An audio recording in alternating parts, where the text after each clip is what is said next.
Bismillahirrahmanirrahim. Alhamdulillah nahmaduhu wa nasta'inuhu wa nastaghfiruh. Wa na'udzu billahi min shururi anfusina wa min sayyiati a'malina. Man yahdihillahu fala mudilla lahu wa man yudlil fala hadiya lahu. Ashhadu an la ilaha illallah wahdahu la syarika lahu. Wa ashhadu anna Muhammadan abduhu wa rasuluh la nabiyya ba'dah. Allahumma salli wa sallim ala nabiyyina Muhammad wa ala alihi wa sahbihi ajma'in amma ba'd. Hadirin dan hadirat serta para pendengar atau para pemirsa yang saya hormati, Assalamualaikum warahmatullahi wabarakatuh. Alhamdulillah, kita bersyukur kehadirat Allah Azza wa Jalla. Berkat taufiknya kita dapat bersama pada malam ini di bawah satu tajuk yang cukup menarik, usah menyerah hadapi ujian. Sebelumnya Ustaz ucapkan banyak terima kasih kepada Persatuan Kanser Kanwok yang telah memberi kepercayaan untuk Ustaz jelaskan topik ini. Hadirin dan hadirat yang saya hormati,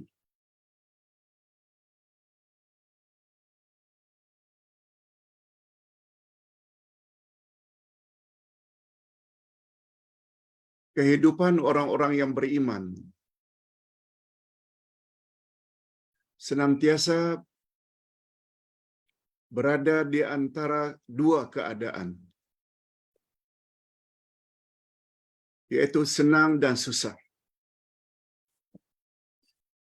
Tidak boleh tidak. Kalau tidak senang, susah. Kalau tidak susah, senang.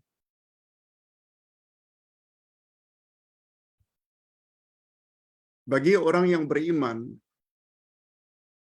kedua-duanya adalah nikmat.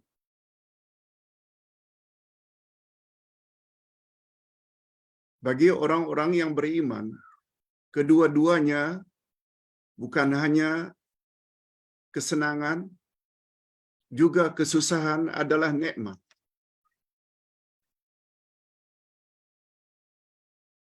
Mungkin kenyataan atau statement ini dianggap ganjil. Tapi tidak. Sebab orang-orang yang beriman, yang yakin akan takdir ilahi, Allah beri kesenangan ke nikmat, Allah beri kesusahan juga atau ujian juga adalah nikmat. Itu sebabnya Nabi Muhammad sallallahu alaihi wasallam pernah bersabda, ajaban lil mu'min, ajaban lil mu'min. Sungguh hebat orang-orang yang beriman itu. Sungguh hebat.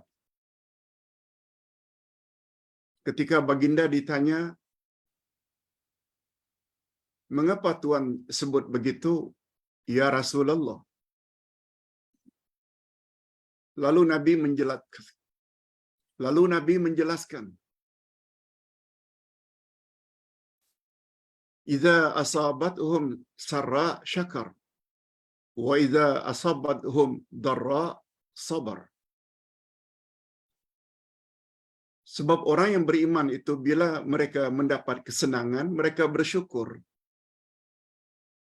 Dan apabila mereka mendapat musibah atau ujian, mereka sabar. Kedua-dua sifat tersebut adalah terpuji.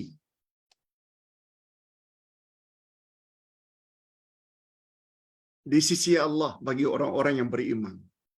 Dan sifat itu tidak akan terdapat pada orang kafir.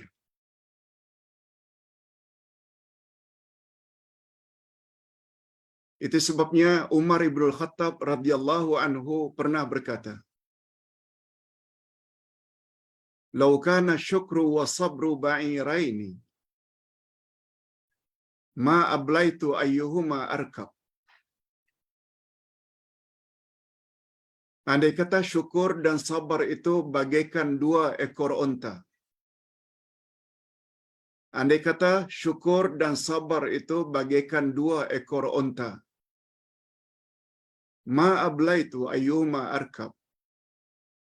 Aku tak kisah onta mana yang patut aku tunggangi untuk meneruskan kehidupan.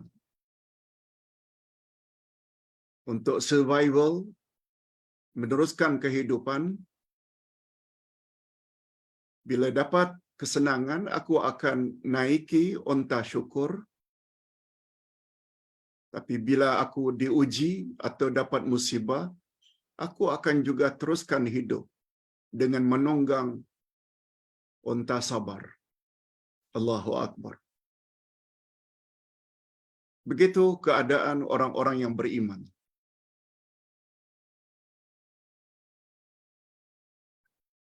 Sebab orang beriman tahu Allah Subhanahu wa taala jadikan mati dan hidup silih berganti. Sebenarnya untuk menguji manusia mana di antara mereka yang paling baik amalnya. Ini boleh kita lihat pada ayat 2 surat Al-Mulk. A'udzubillahi minasyaitonir rajim. Alladzi khalaqal mauta wal hayata liyabluwakum ayyukum ahsanu amala. Dialah Allah yang telah mencipta mati dan hidup semata-mata untuk menguji manusia mana di antara mereka yang paling baik amalnya. Itu tujuannya.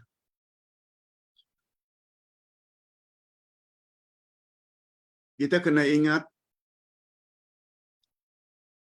manusia mati 2 kali dan manusia hidup juga 2 kali. Sebelum kita dicipta oleh Allah, kita tidak ada, itu maknanya kita mati. Lalu dilahirkan oleh ibu, muncul di atas muka bumi, hidup yang pertama. Kemudian bila tiba ajal, kita akan mati lagi. Itu mati yang kedua. Dan setelah mati, kita akan hidup lagi nanti, akan dibangkitkan pada hari kiamat. Itu dia hidup yang kedua. Itu sebabnya jangan heran. Itu sebabnya jangan heran kalau para sahabat salafus salih berkata, "Khuliqan nasu lil abad, walakinnahum yantaqiluna min darin ila dar." Artinya, manusia dicipta oleh Allah untuk hidup kekal abadi selama-lamanya. Tetapi mereka mesti berpindah dari satu alam ke alam berikutnya. Ustaz ulang sekali lagi. Barangkali oleh sesetengah kita agak ganjil kenyataan ini.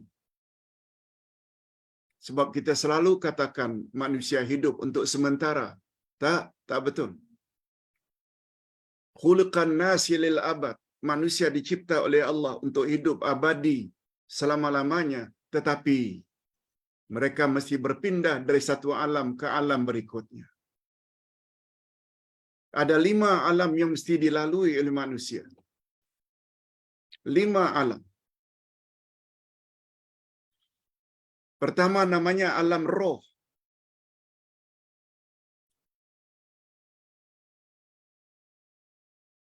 Itu alam pertama, namanya alam roh.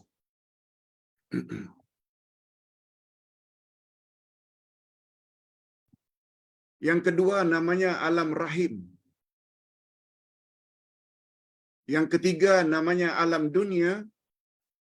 sekarang ini ada dua lagi alam yang akan kita lalui, yaitu alam barzakh, alam kubur.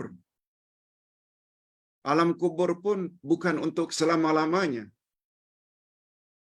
Kita akan berpindah lagi. Setelah kiamat, dibangkitkan dari kubur untuk hidup lagi di alam yang terakhir yang dipanggil dengan alam akhirat.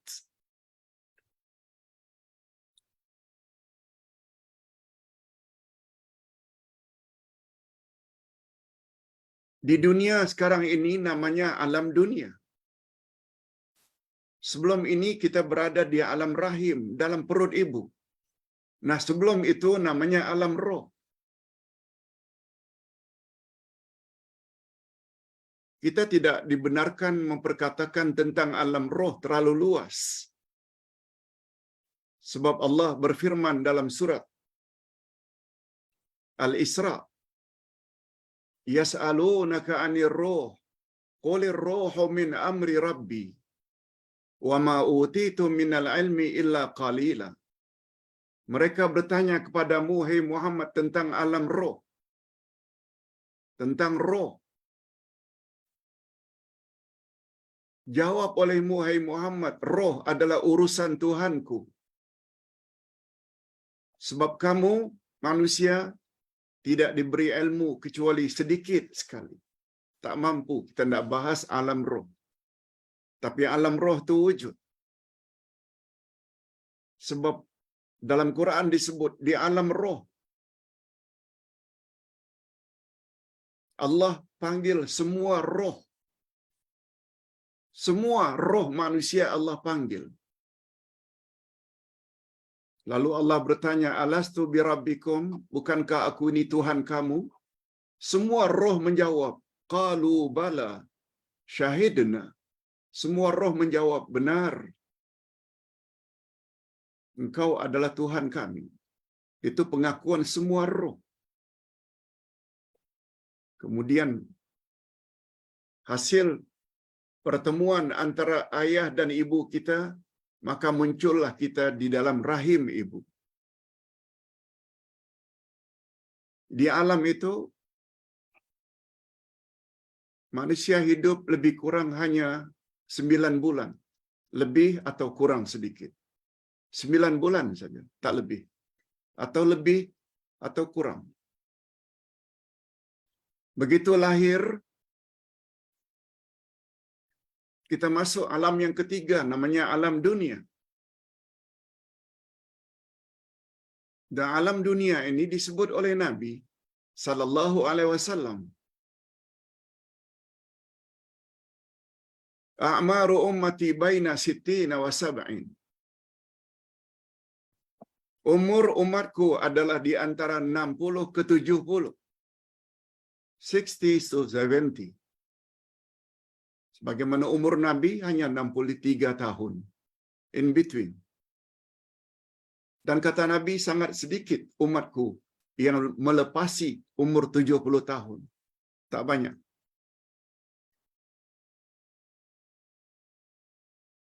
Nah, setelah meninggal dunia, kita masuk alam kubur yang dipanggil alam barzakh. Di alam barzakh, lamanya sangat relatif. Sangat tergantung bila seseorang meninggal dunia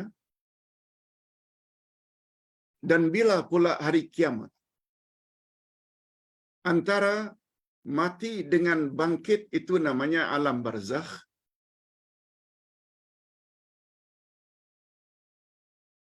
Imam Asy-Syafi'i sebagai contoh, lahir tahun 150 Hijrah. Meninggal tahun 204 Hijrah. Umur beliau hanya 54 tahun.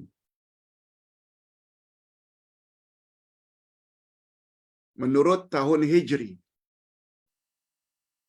Kalau Masihi, barangkali hanya 52 tahun. Itu umur Asy-Syafi'i. Imam Asy-Syafi'i. Nah, sekarang tahun Hijri 1442. Itu bermakna Imam Asy-Syafi'i telah berada di alam barzakh lebih dari 1200 tahun. Begitulah, kiaskanlah. Tapi yang jelas, alam barzakh bukan alam terakhir. Bila terjadi kiamat, kita akan bangkit lagi untuk masuk ke alam yang terakhir. Nah, itu dia alam yang kita akan berada pada alam itu untuk selama-lamanya. Tempat di sana ada dua saja, syurga dan neraka. Mudah-mudahan kita semua termasuk orang-orang yang layak masuk syurga. Cuma apa yang Ustaz tak sebutkan sesuai dengan topik hari ini. Usah menyerah menghadapi ujian. Bapa-bapa dan ibu-ibu serta para pemirsa yang saya hormati. Kehidupan yang hakiki adalah kehidupan di akhirat. Kehidupan hakiki maknanya kehidupan yang sebenar-benarnya. Kalau bahagia di sana, itulah bahagia yang sebenarnya. Kalau menderita di sana, itulah penderitaan yang sebenarnya. Bukan di alam dunia. Juga bukan di alam barzakh. Cuma kita perlu ingat, corak hidup di alam akhirat dan alam barzakh sangat tergantung bagaimana sikap kita ketika berada di alam dunia.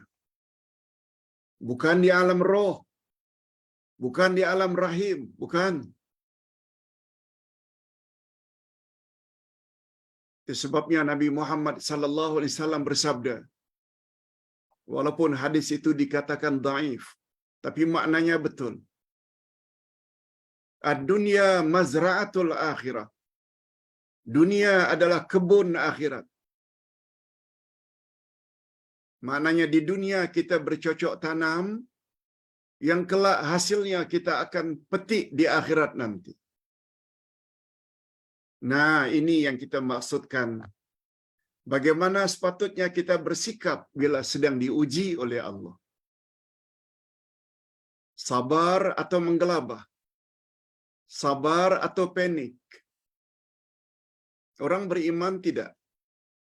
Dia tidak menggelabah. Sebagaimana yang Ustaz sebutkan tadi. Sungguh hebat orang-orang yang beriman.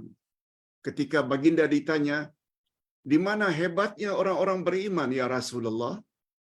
Jawab Nabi, mereka bila dapat kesenangan, nikmat, mereka syukur. Dan bila mereka diuji dengan musibah, mereka sabar. Sifat itu tidak ada pada orang kafir. Sebab mereka yakin dengan rukun iman yang keenam, iman kepada takdir.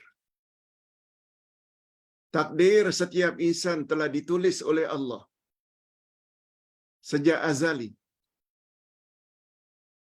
50,000 tahun sebelum Allah mencipta langit dan bumi, Allah dah suruh qalam agar menulis nasib setiap manusia. Nah, Pak Ustaz, bila kita ditimpa oleh musibah, ujian, bagaimana sepatutnya sikap kita?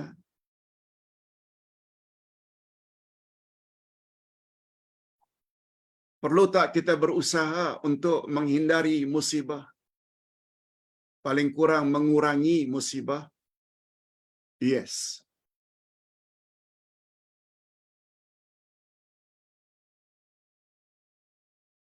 Kita disuruh bertawakal kepada Allah. Kita disuruh reda dengan ketetapan Allah. Reda dan tawakal Apa makna reda, Pak Ustaz? Yaitu menerima ketetapan ilahi. Apa saja yang Allah timpa ke atas kita, kita terima dengan hati yang reda. Lalu kita bertawakal. Tawakal maknanya bukan menyerah diri bulat-bulat pada Allah tanpa usaha. Tak.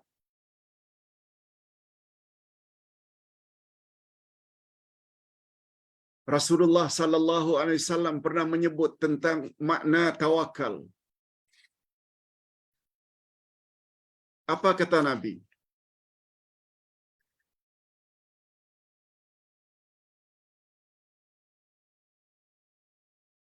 Sabda Nabi sallallahu alaihi wasallam,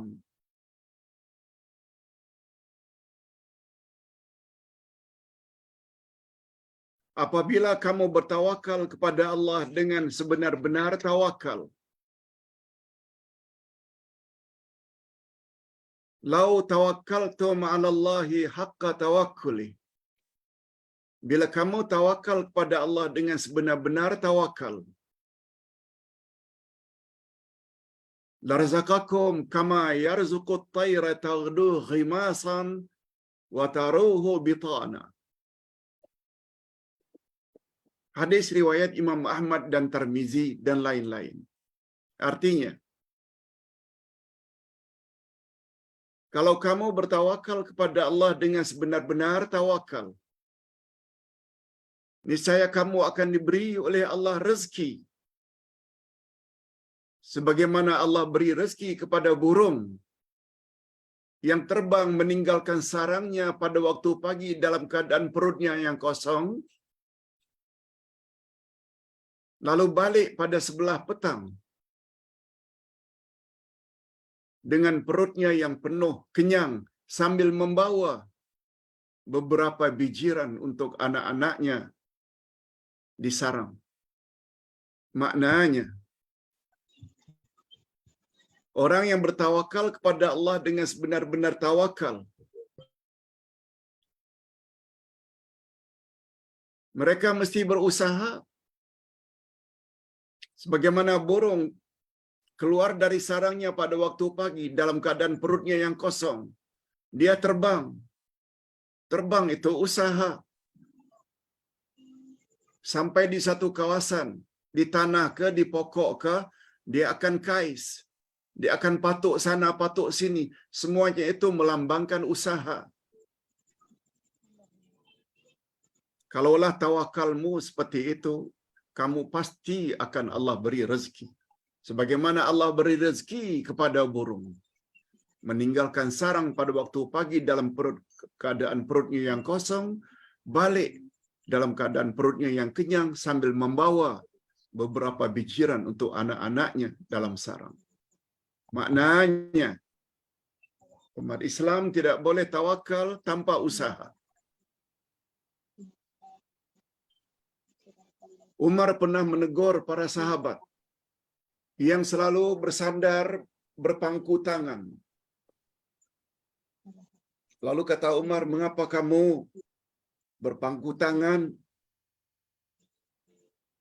Kami sedang bertawakal, ya Amirul Mukminin. Apa kata Umar? Bukan itu yang dimaksudkan dengan tawakal. Karena Allah tidak akan menurunkan hujan emas. Maksud kiasannya, kamu mesti berusaha. Tak boleh melingkar saja seperti ular sawah di rumah, lalu ingin dapatkan rezeki. No. Mesti keluar, berusaha.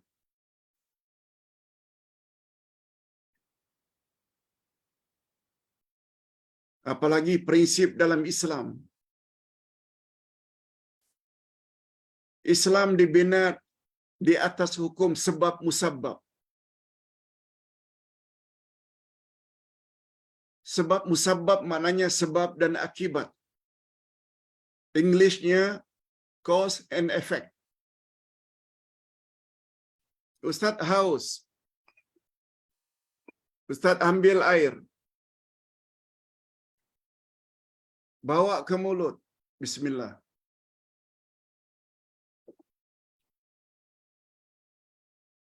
Lalu hilang dahaga. Dalam keyakinan Islam, yang menghilangkan dahaga adalah Allah, bukan air. Tapi air perlu, sebab air sebagai sebab untuk hilangkan dahaga. Bila lapar, perlu makan. Bawa makanan ke mulut, kunyah, telan. Bila dapat kenyang, yang mengenyangkan bukan makanan tapi Allah. Namun demikian, makanan perlu diambil sebab itu usaha. Sama halnya bila sakit berobat. Bila kita makan obat, apakah dengan sirap, sama ada dengan tablet, sama ada dengan kapsul, sama ada dengan ruqyah, sama ada dengan tilawah Al-Quran,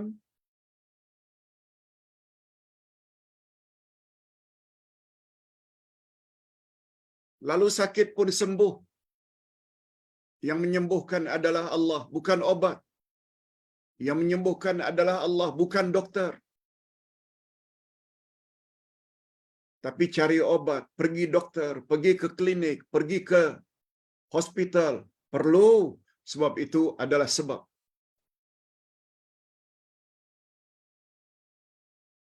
Seperti itulah apabila kita sedang diuji. Tawakal tak boleh kita menyerah diri tanpa usaha. Dengan kata lain, dengan usaha yang kita buat, sama sekali tidak bertentangan dengan konsep tawakal dalam Islam. Tak bertentangan. Semua kita tahu orang alim besar kita Malaysia, Datuk Dr. Harun Din, yang berkali-kali beliau diserang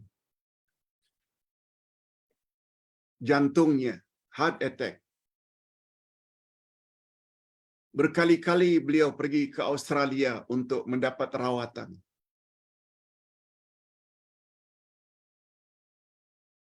Terakhir beliau pergi ke Amerika untuk mendapat rawatan. Itu yang betul. Mengapa beliau pergi ke Australia? Mengapa beliau pergi ke Amerika? Usaha untuk mendapat rawatan. Tak bercanggah. Hadirin dan hadirat rahimakumullah.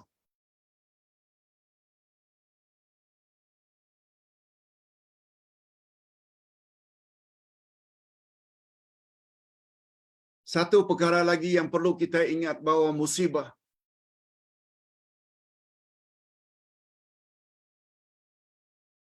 ada 3 jenis. Musibah ada 3 jenis. Jika seseorang ditimpa oleh musibah, bukan bermakna Allah benci kepada orang itu. Tak semestinya. Bukan karena orang itu jahat, kan? Itu sebabnya kata ulama akidah, kadang-kadang Allah uji, Allah timpakan musibah ke atasnya sebagai balasan karena kejahatan yang dia buat. Musibah itu namanya musibatul jaza. Jaza itu maknanya balasan. Seperti kita selalu sebut, jazakallahu khairan.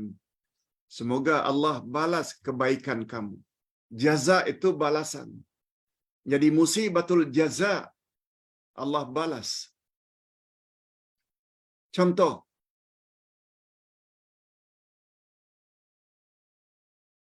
ibu bapa yang sudah tua, selalu kita selaku anak sakiti hati mereka.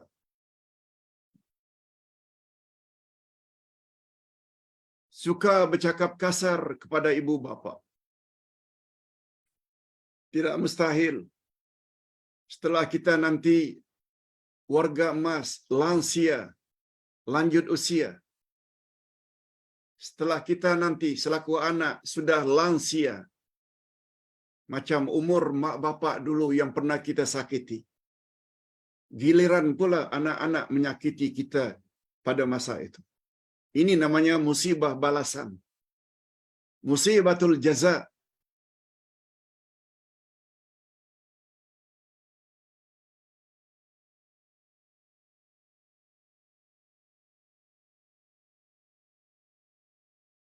Ada lagi musibah yang namanya musibah ujian. Allah timpakan musibah kepada seseorang bukan karena jahatnya, tapi semata-mata ingin menguji orang tersebut. Sabar atau tidak. Nah, musibah yang kedua ni namanya musibatul bala. Musibah ujian. Bala, bahasa Arab, maknanya ujian. Kita saja yang selalu artikan bila bala itu langsung disebut musibah. No. Bala itu ujian. Sebagaimana ayat yang kita bacakan tadi, ayat 2 surat Al-Mulk. Liyabluwakum ayyukum ahsanu amala. Dialah Allah yang telah menjadikan mati dan hidup semata-mata untuk menguji kamu. Siapa di antara kamu yang paling baik amalnya? Liyabluwakum dari kata bala. Itu sebabnya kata Abdurrahman bin Auf, seorang sahabat yang paling kaya di zaman Nabi. Ujian Allah dalam bentuk kekayaan lebih sulit berbanding ujian Allah dalam bentuk kesusahan. Ustaz ulang, ini statement Abdurrahman bin Auf. Ujian Allah yang diberikan kepadaku dalam bentuk kesenangan hidup, kekayaan, lebih sulit berbanding ujian Allah dalam bentuk kesusahan. Sebabnya orang apabila tersandung kakinya dengan sesuatu yang keras, langsung mulut menyebut, Ya Allah, oh my God. Tapi bila diuji dengan kesenangan, manusia selalunya lupa Tuhan.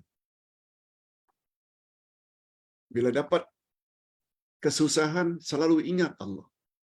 Bila dapat kesenangan, lupa Allah. Itu dia. Oleh sebab itu, apabila seseorang ditimpa oleh Allah penyakit, ekonomi merudum, hidup miskin, susah, padahal dia orang yang baik, taat beribadat, baik dengan semua orang. Nah, ujian seperti itu namanya musibatul bala. Musibah ujian. Sebagaimana Nabi Ayub, seorang nabi yang tidak berdosa, maksum. Tapi mengapa ditimpa oleh Allah penyakit yang luar biasa?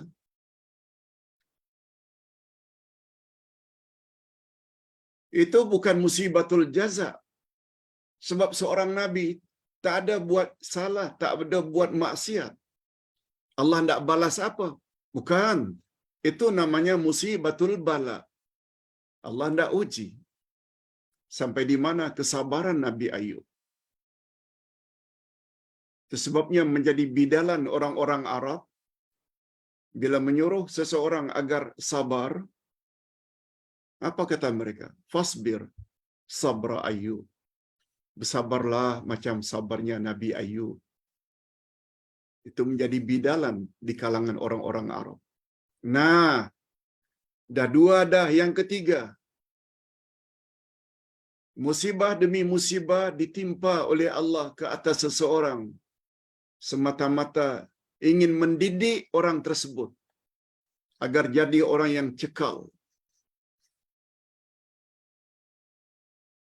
Orang yang punya jati diri,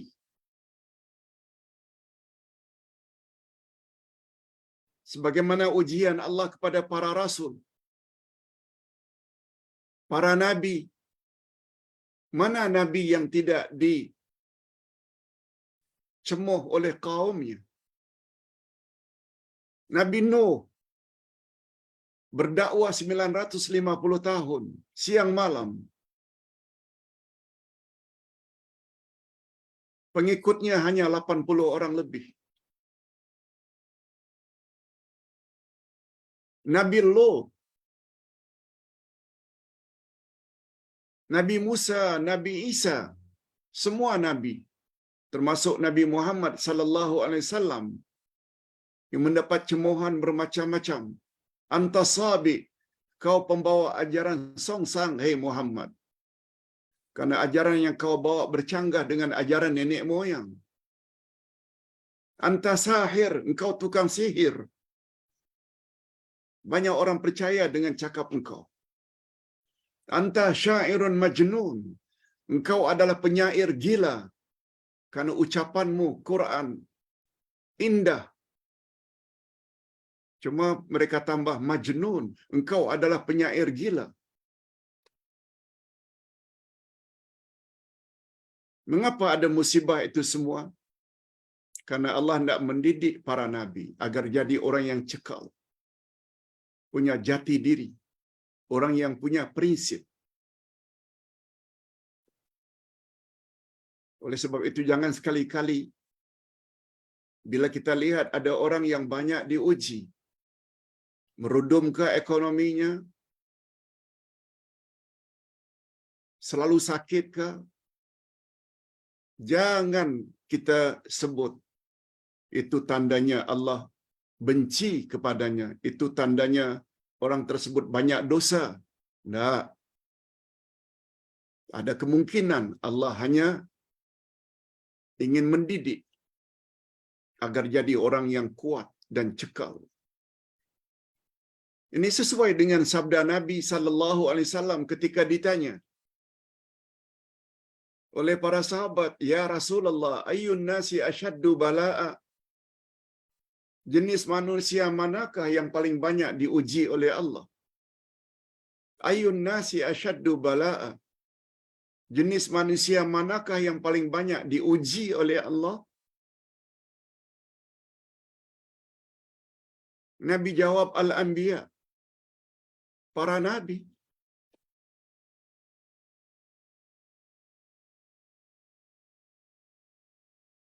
Nabi Ibrahim betul tak pernah dilempar oleh Namrud ke dalam api? Nabi Musa betul tak pernah dikejar oleh Firaun untuk dibunuh? Dan nabi-nabi yang lain.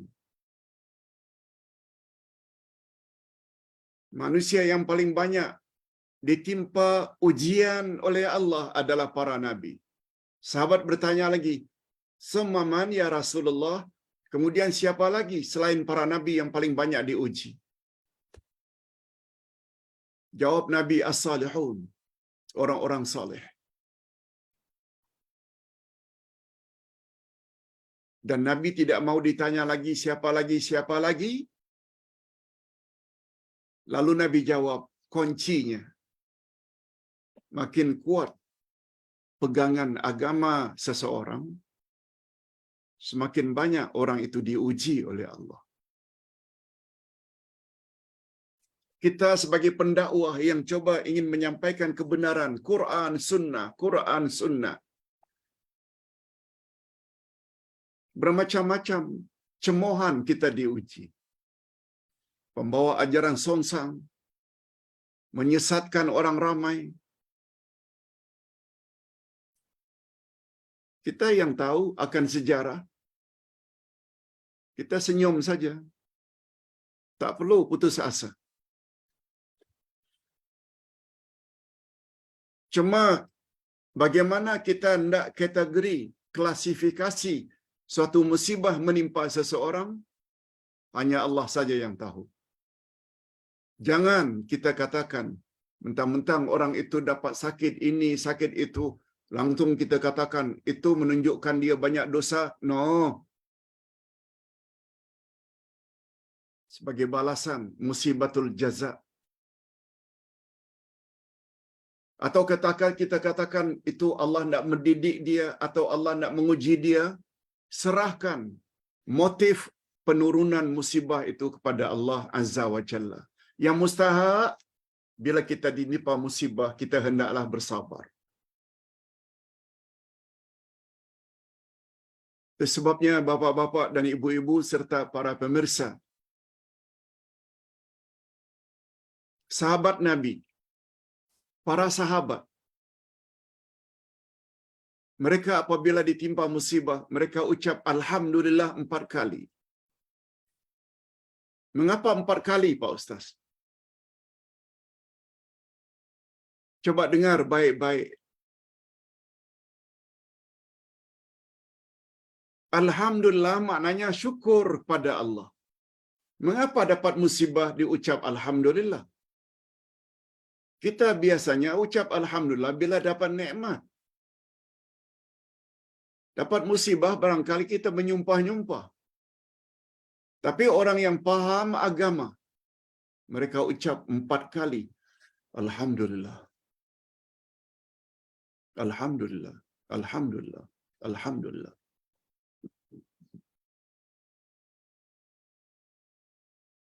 Lalu para ulama tafsir, ulama hadis menjelaskan makna 4 kali Alhamdulillah bila ditimpa musibah. Tak kiralah apapun jenis musibah. Hidup susah ke, kemiskinan, atau penyakit ke, tak kira apapun penyakit, termasuk kanser. Mengapa Alhamdulillah sebagai tanda syukur? Pertama sekali, dengan ditimpa musibah seperti sakit, termasuk kanser, sudah ada, itu menunjukkan Allah sayang kepadanya.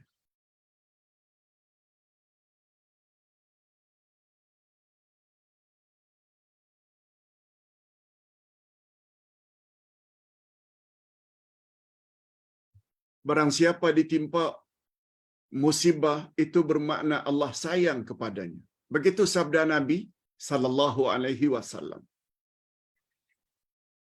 Menandakan Allah sayang kepadanya.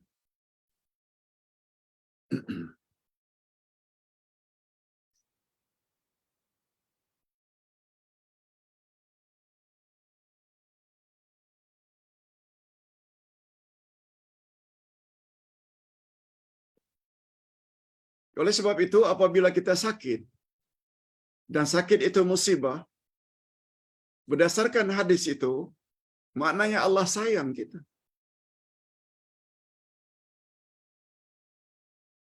Bukankah dengan sakit itu membuat kita banyak ingat kepada Allah? Berbanding sehat terus, bila dah sakit, baru ingat mati. Yang kedua, dengan ditimpa sakit, sudah ada alasan bagi Allah untuk hapuskan dosa-dosa kecil kita.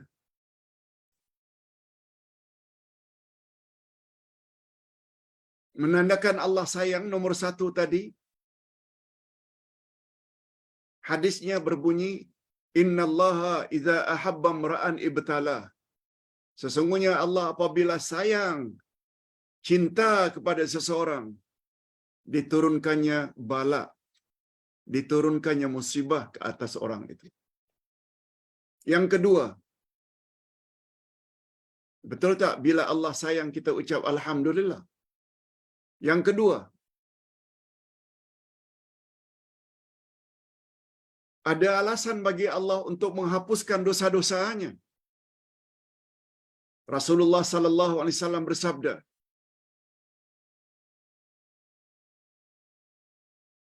apabila seseorang ditimpa musibah, Allah akan hapus dosa-dosanya walau tercucuk selumba di kulit arinya. Macam jarum tercucuk saja, sudah ada alasan bagi Allah untuk hapuskan dosa-dosanya. Betul tak penghapusan dosa juga perlu disyukuri? Alhamdulillah yang kedua. Yang ketiga,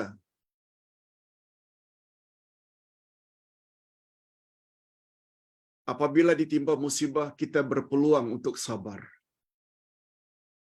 Dan sabar itu sangat besar ganjarannya. Lihat ayat 10 dari surat Az-Zumar. Apa kata Allah? Innama yuwaffas sabiruna ajrahum bighairi hisab. Sesungguhnya Allah akan beri ganjaran kepada orang-orang yang sabar tanpa hisab. Innama yuwaffas sabiruna ajrahum bighairi hisab. Sesungguhnya Allah akan beri ganjaran pahala kepada orang-orang yang sabar bighairi hisab. Ada dua makna bighairi hisab.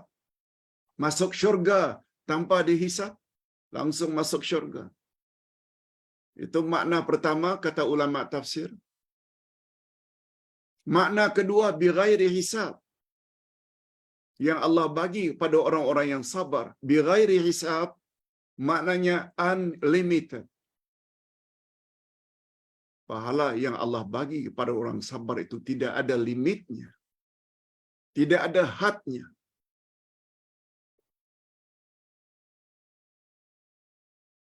Sebabnya dari sudut bahasa, as-sabru dan as-saumu sama maknanya menurut bahasa. As-sabru sabar, as-saumu puasa, saum puasa, sabru sabar. Kedua-duanya membawa makna yang sama, imsak. Imsak maknanya menahan. Menahan dari segala yang boleh membatalkan puasa, itu namanya saum. Sejak dari terbit fajar hingga terbenam matahari. InsyaAllah 10 hari lagi, 9 hari lagi kita akan jumpa Ramadan. 23 Mac. Mudah-mudahan kita termasuk ke dalam golongan orang-orang yang dapat menemui Ramadan akan datang. Amin. Ya Rabbal Alamin. Sama betul dengan makna as-saum, as-sabru. As-sabru juga maknanya imsak, menahan.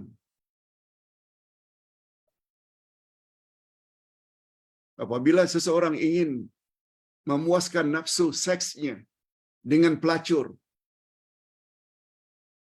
duit banyak, sedang berada di overseas, tapi kehendaknya itu dia tahan sehingga tak jadi zina. Itu namanya sabar, menahan juga. Seseorang yang sangat marah, ada parang, ada kayu, ada batu untuk memukul lawannya, lalu dia tahan marahnya. Itu namanya sabar. Sabar itu menahan juga.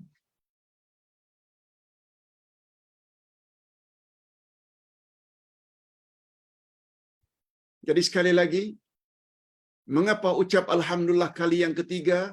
Karena kita berpeluang untuk sabar, dan sabar itu ganjarannya tidak ada limitnya. Dan yang terakhir, keempat, mengapa kita ucap Alhamdulillah Pak Ustaz bila ditimpa musibah? Okey. Yang keempat, karena musibah yang menimpa itu hanya musibah dunia, bukan musibah agama. Musibah terbagi dua. Ada musibah dunia, ada musibah agama. Apa perbezaannya Pak Ustaz? Senang saja. Musibah dunia tidak mengakibatkan dosa. Seseorang dilahirkan dalam keadaan bibirnya sumbing. Berdosakah dia karena sumbing? Seseorang yang dilahirkan dalam keadaan kudung tangannya, tanpa tangan. Itu musibah dunia. Seseorang yang hidupnya miskin, hidup susah, apakah dia diberi dosa karena kemiskinan? Tidak.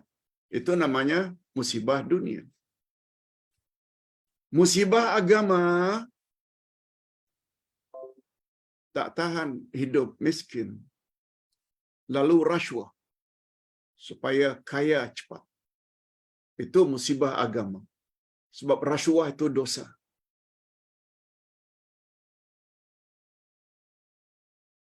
Tak tahan hidup miskin lalu melacur, jadi wanita jahat, dapat income. Betul? Tapi perbuatanmu itu dosa. Definisi musibah dunia, musibah yang tidak diberi dosa, malah salah-salah dihapuskan dosa-dosanya. Musibah agama bila melibatkan dosa.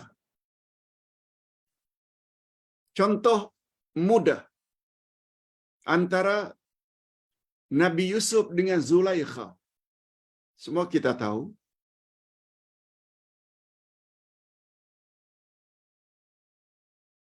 Yusuf dibeli oleh suami Zulaikha sebagai menteri zaman itu untuk dijadikan budak pembantu. Zulaikha ini karena suaminya sudah lanjut usia, tak punya anak,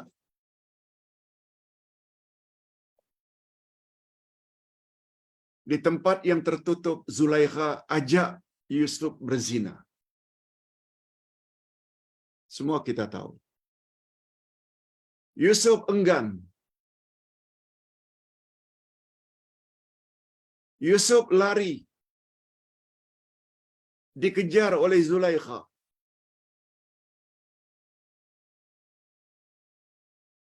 Zulaikha beri amaran atau ancaman.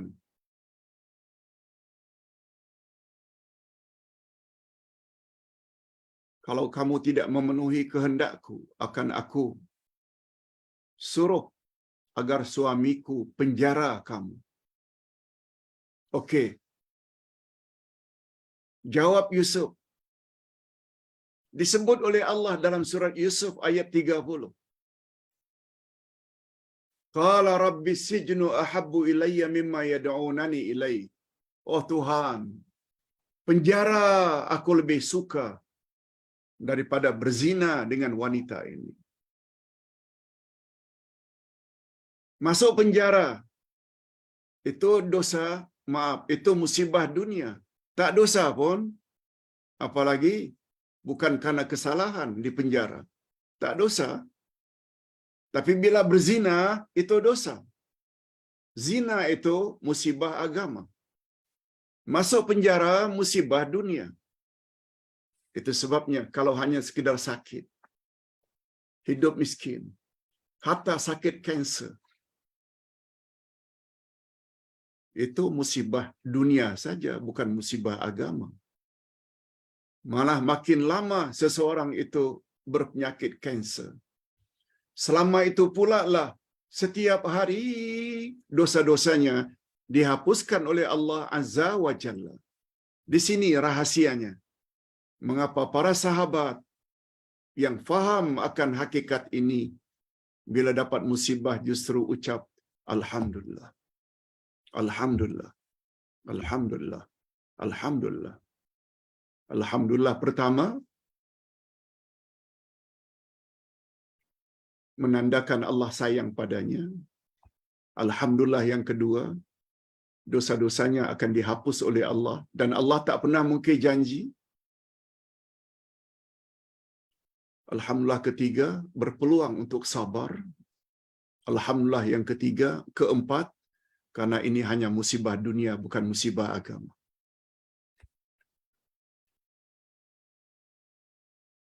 Hadirin dan hadirat serta para pemirsa yang saya hormati.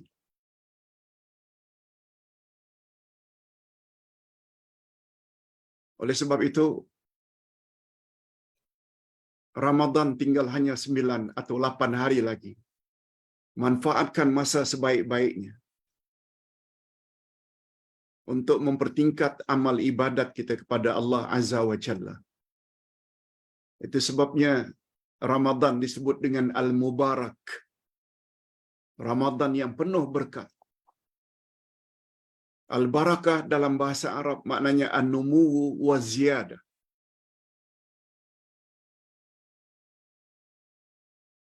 Al-Barakah itu maknanya tumbuh dan berkembang serta bertambah. Sebab ganjaran pahala yang kita akan dapat bila amal saleh kita lakukan dalam bulan Ramadan tak sama dengan amal saleh yang serupa yang kita lakukan di luar Ramadan.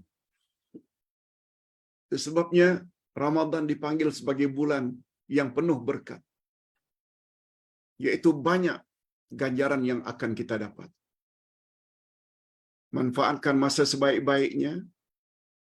Ramadan yang akan datang ini, kalau mampu berpuasa. Kalau tak mampu, karena kansernya dah stage 4, barangkali mesti makan obat ini, makan obat itu, maknanya dimaafkan. Bagi mereka yang tidak mampu, cukup bayar fidyah. Tapi bagi mereka yang mampu, karena sakit, boleh tidak berpuasa tapi perlu diganti. Manfaatkan Ramadan kali ini sebaik-baiknya untuk menambah ganjaran pahala, sebab tidak ada kepastian kita boleh jumpa Ramadan yang akan datang. Ramadan yang tinggal 9 hari saja tak pasti akan jumpa, apalagi next Ramadan. Cuma terakhir pesan Ustaz, sebagaimana pesan Nabi SAW kepada pamannya Abbas yang sakit sangat teruk sampai beliau minta mati. Lalu dilarang oleh Nabi, "Ya ammi, oh uncle, jangan sekali-kali uncle minta mati walau ditimpa penyakit yang sangat berat. Jangan uncle."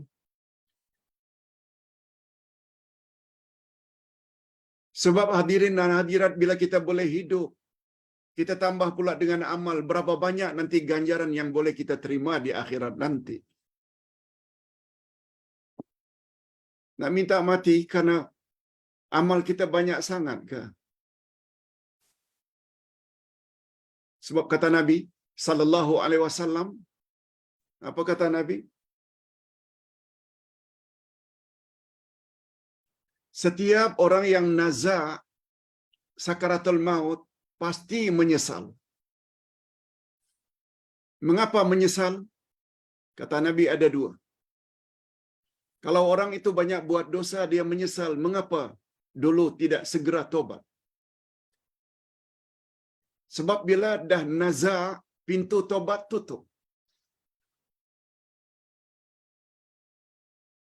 Rasul bersabda, "Inna Allaha yaqbalu taubatal abdi ma lam yatagharghar." Sesungguhnya Allah menerima tobat hambanya selagi sebelum dia naza. Itu bagi orang yang banyak buat dosa. Tetapi terhadap orang yang naza, padahal dia orang yang banyak beramal, juga menyesal, kata Nabi. Menyesal mengapa kurang banyak beramal selama ini. Dari sudut itu pula dia banyak. Oleh sebab itu mengapa minta mati? Hanya saja kata Nabi, memberi solusi kepada pakciknya.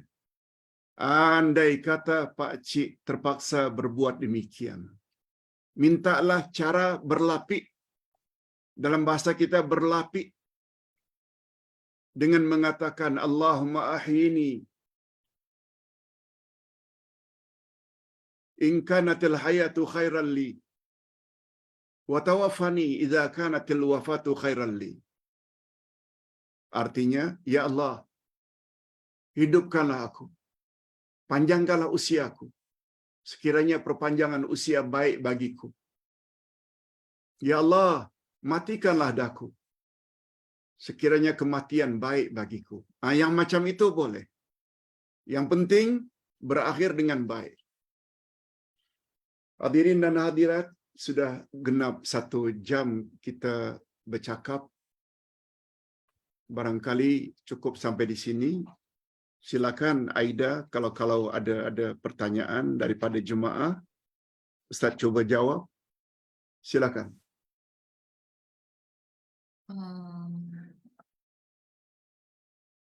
Sebentar Ustaz ya.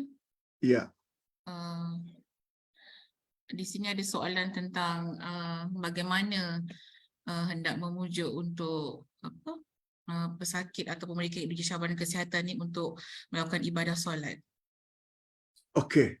yang biasanya dalam keadaan kesakitan. Okey. Terima kasih Aida. Bunyi pertanyaannya, macam mana orang-orang yang sedang sakit kanser, yang teruk, yang sangat bersangatan melakukan ibadah salat? Okey. Bagus pertanyaannya. Sebelum Ustaz menyebut bagaimana caranya, bagus juga diketahui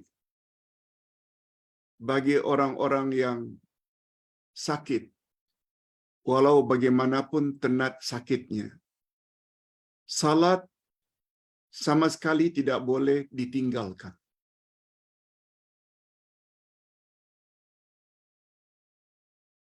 Setiap mukallaf maknanya orang yang dibebankan dengan ibadah salat, baligh, akil, yang panggil dengan mukallaf. Mukallaf maknanya dia berakal, umurnya sudah sampai baligh. Itu sebabnya orang-orang yang kena penyakit kanser, umpamanya umur 50, 60, 65, mereka mukallaf, umurnya lebih daripada 14 tahun, fikiran sedang waras, itu akil. Ibadah salat adalah ibadah yang tak boleh ditinggalkan sama sekali bila masuk waktu. Ustaz sebutkan dulu perkara ini karena sabda Nabi. Awwalu ma yuhasabu bil abdi yaumal qiyamah as-salah. Iza salahat salaha sa'iru amali wa iza fasadat fasada sa'iru amali. Pertama-tama yang Allah akan tanya pada hari kiamat nanti kepada seseorang adalah tentang salatnya. Bila salatnya sempurna, maka amal-amal lain ikut sempurna. Bila salatnya tidak sempurna, amal-amal lain ikut tidak sempurna. Begitu kedudukan ibadah salat. Hanya saja prinsip dalam agama, la yukallifullahu nafsan illa wus'aha. Al-Baqarah ayat terakhir 286. Allah tidak beratkan manusia kecuali apa yang dia termampu. Allah kuatkan lagi ayat 15 surat At-Taghabun, ittaqullaha mastata'tum. Bertakwalah kamu kepada Allah apa yang kamu termampu. Itu sebabnya kata Nabi, bagi orang yang tidak mampu salat berdiri boleh duduk. Bagi yang tidak mampu salat duduk boleh berbaring. Oleh sebab itu, sesuai dengan pertanyaan, macam mana Ustaz orang-orang yang sedang teruk sangat sakitnya? Selagi fikirannya waras, dia masih ingat lagi, dia hendaklah salat semampu yang dia boleh, walaupun dalam keadaan dia berbaring, walaupun ketika itu dia tidak dalam keadaan menghadap kiblat. Family, kalau boleh tolong ambilkan mereka wuduk, walaupun dengan spray, atau dia sendiri boleh spray tangannya atau mukanya, bagaimana urutan wuduk seperti biasa, sebab Nabi SAW bersabda, tidak sah salat tanpa wuduk. Kalau tak boleh wuduk, tayamum. Dalam keadaan macam mana dia baring ke, dia duduk ke, dia cukup baca setiap rakaat surat Al-Fatihah saja. Sebab itu yang rukun. Rukuk cukup dengan isyarat saja. Begitu juga sujud, walaupun dalam keadaan baring. Allah Subhanahu wa taala terima semuanya itu. Sebab agama Islam ini adalah agama yang mudah.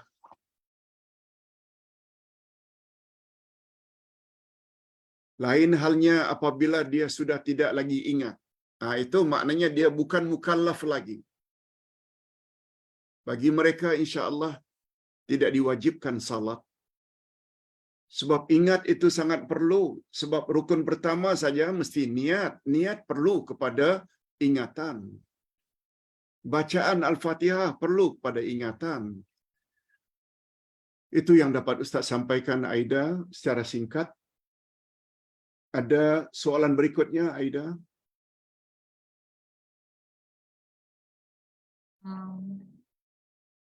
Saya rasa itu saja Ustaz. Jadi kalau ada persoalan selepas ini, saya akan majukan dengan Ustaz lah selepas sesi ini. Nanti kita akan share kembali kepada peserta yang bertanya. Boleh melalui WhatsApp ya? Ya Ustaz. Boleh, boleh, insya-Allah. Okay, terima kasih Ustaz. Jadi saya teruskan dengan minta Ustaz untuk bacaan doa. Insya-Allah. Sebelum itu Ustaz ucapkan kepada Persatuan Kanser Kanwek, terima kasih banyak di atas kepercayaan untuk memberi sedikit pencerahan pada malam ini. Mudah-mudahan lain kali kita jumpa lagi, insya-Allah. Alhamdulillahirabbil alamin. Wassalatu wassalamu ala asyrafil anbiya'i wal mursalin wa ala alihi wa sahbihi ajma'in. Rabbana ighfir lana dzunubana wa liwalidina warhamhum kama rabbawna shighara. Ya Allah, ampunkanlah dosa kami dan dosa kedua ibu bapa kami.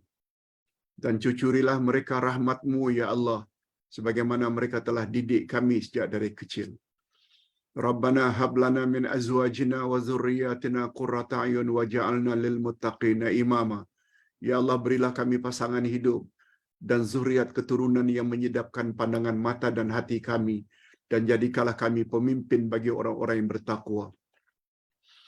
Allahumma aslih lana dinana alladhi huwa ismatu amrina, wa aslih lana dunyana allati fiha ma'ashuna, wa aslih lana akhiratana allati ilaiha ma'aduna, waj'alil hayata ziyadatan lana fi kulli khair, waj'alil mauta rahatan lana min kulli syarr. Allahumma inna nas'alukal huda wa tuqa wal afafa wal ghina. Ya Allah, perbaikilah agama kami, sebab ialah yang akan mengatur segala urusan kami. Ya Allah, perbaikilah dunia kami, sebab padanya kami menjalani kehidupan. Ya Allah, perbaikilah akhirat kami, sebab kepadanya kami semua akan menuju. Ya Allah, jadikanlah sisa-sisa hidup kami ini sebagai tanda pertambahan amal-amal saleh kami, dan jadikanlah kematian kami kelak sebagai tanda berakhirnya dosa-dosa kami. Ya Allah, berilah kami kesabaran yang mendalam terhadap apa saja bentuk ujian yang Engkau telah timpakan ke atas kami. Sebab kami yakin dengan kesabaran kami akan layak mendapat ganjaran yang tidak ada limitnya di akhirat nanti. Allahumma khtim lana bi husnil khatimah wa la takhtim alaina bi su'il khatimah. Ya Allah, akhirilah hidup kami dalam keadaan akhir yang baik, akhir dalam iman dan amal saleh. Dan janganlah Engkau akhiri dalam keadaan yang tidak baik. Ya Allah, berilah kami kemampuan untuk melaksanakan ibadah salat semampu yang kami boleh. Sebab kami yakin pertama-tama perkara yang akan ditanya nanti adalah salat. Wa sallallahu ala nabiyyina Muhammad wa ala alihi wa sahbihi ajma'in. Subhana rabbika rabbil izzati amma yasifun. Wa salamun alal mursalin. Walhamdulillahi rabbil alamin. Subhanakallahumma wa bihamdik. Asyhadu an la ilaha illa anta. Astaghfiruka wa atubu ilaik. Wassalamualaikum warahmatullahi wabarakatuh. Baik,